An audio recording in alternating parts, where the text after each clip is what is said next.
Good morning, you're watching CardyGolf. Welcome back to my YouTube channel.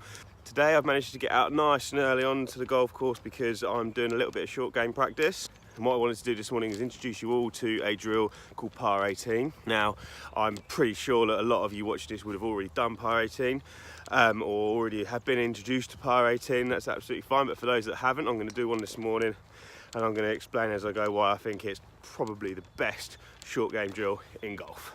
Basically, for par 18, you need all your golf clubs, one golf ball, shouldn't lose it, and you need to set out 9 stations in and around the area in which you're doing your par 18, because basically what you're doing is 9 mini holes. They're all par 2s, they're all very up and downable, hence the name par 18. Generally how I set out my par 18s is I have 3 easy holes, 3 medium holes, and 3 hard holes. For example, I might go around and have 3 which are fairly close to the fringe, which are very simple chip and runs. I might have 3 which are a bit further out, maybe I've got to go over the corner of a bunker or something like that, maybe a slightly tougher lie, and I might have 3 maybe in the bunker with a really tough lie, off a bare patch, something along those lines, but you're going to get the gist as I go through. So I'll start pretty easy here. Wish me luck.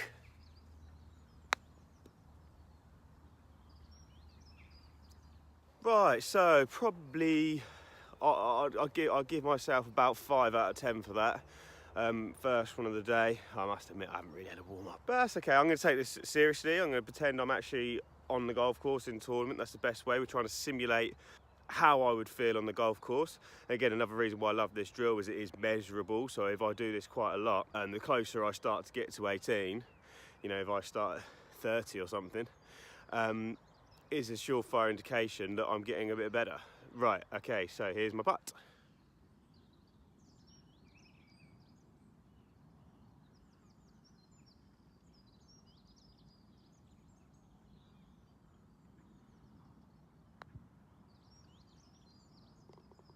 Okay, so we're level 2 so far on my quest for par 18. It will not stay like that for long, I can almost promise you. Next one I'm going to do is going to be of medium difficulty.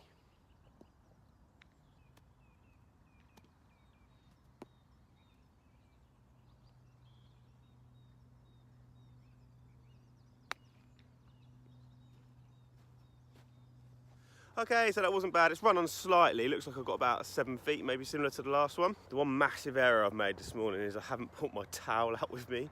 The golfers know that that's probably the most annoying thing on the planet. And the greens have just been fertilised, so I've got no real way of cleaning all the rubbish off my ball.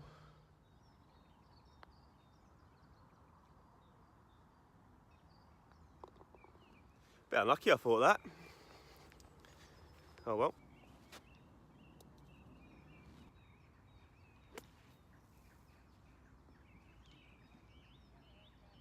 That's quite nice there. If I can hold that one, then that's a bonus, because the harder ones are the ones where you're maybe expecting to drop a few points.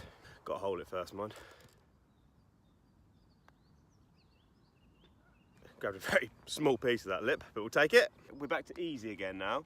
I think it's really important that you try and simulate exactly what you would do on the golf course when you do this. So I think the putter from just off the green, the Texas wedge as some may call it, is probably one of the most underrated shots in golf, so I'm sticking with it now.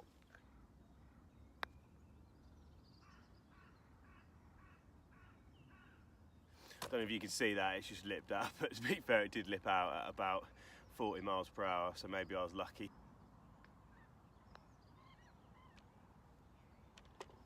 I'm getting quite into this putting with the flag in malarkey. I'm not sure, maybe I actually prefer it. So I'm down the back of the green now. This is a medium one. Thinking I've been a bit hard on myself.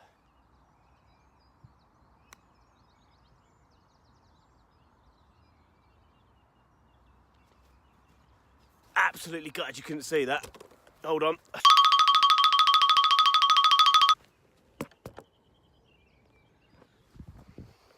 Get in. So absolutely unbelievably, I'm back to level 2s on this par 18. Probably not for long though, because it's time for a tough one. We're gonna go from around here. Oof.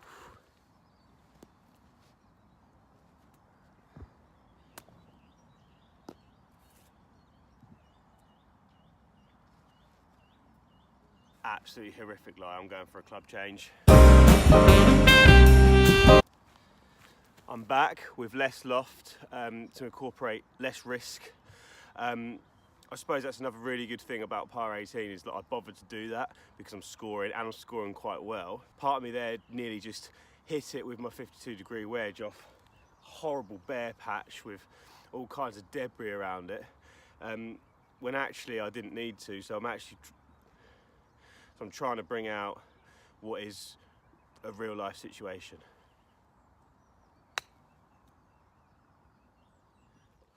So I thought I played that really well. In actual fact, it didn't reach the green.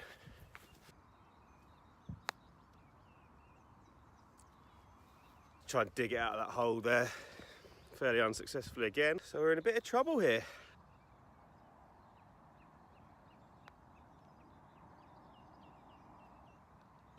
So I've made a double bogey there and I've fallen to 2 over. So, you know, it's unfortunate, but it's all a learning curve. That's why we're out here, we're training. I guess I put that down to, I suppose, club choices. The execution of the first shot was actually quite good.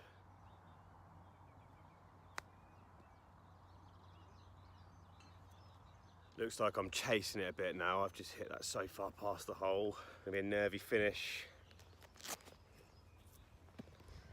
Oh, just tasted the fertiliser then.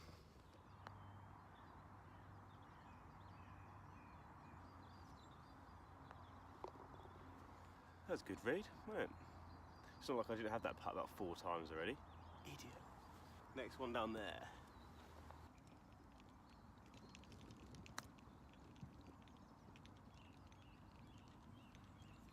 That was awful.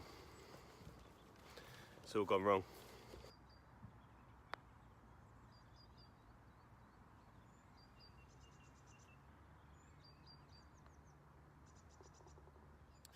So unfortunately, I think I make me 4 over now. And I've got a hard one left. A long bunker shot, so let's see if we can keep it at 4.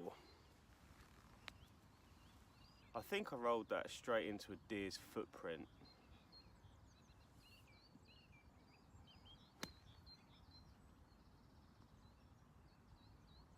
I was really happy with that, dug it out the footprint nicely. I've actually given myself a chance to stay at 4. But to be honest, it's important to remember that the score you set the first time you do it is only really relevant as a starting point because you're hoping to get better and better.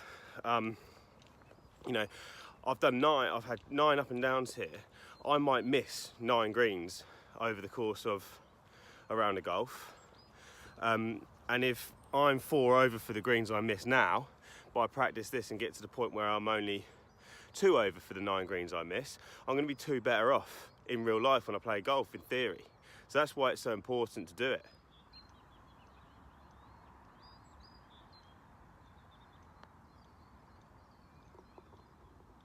Okay, so 4 over, that actually isn't the worst. It's a starting point. I'm going to keep going. I'm going to try and get to 2, to 1, to level. If you shoot under par on the par 18, then you've officially made it. I just think it's such a good drill. Go out and give it a go. I do this drill with beginner golfers, with all club golfers, with elite golfers. Like I say, I try to do it myself. All I say is really important, just be consistent with the holes you pick. So don't one day pick holes like I've done and the next day kind of make them all easier, because then it's not really a fair reflection of how you're getting on and how you're improving. Give it a go, see what you think. Feel free to post me your scores. Any questions, let me know. You know where to find me if you need any help. But I'm going to get back to enjoying what is definitely turning into the nicest day of the year so far. Bye for now, and I'll see you next week.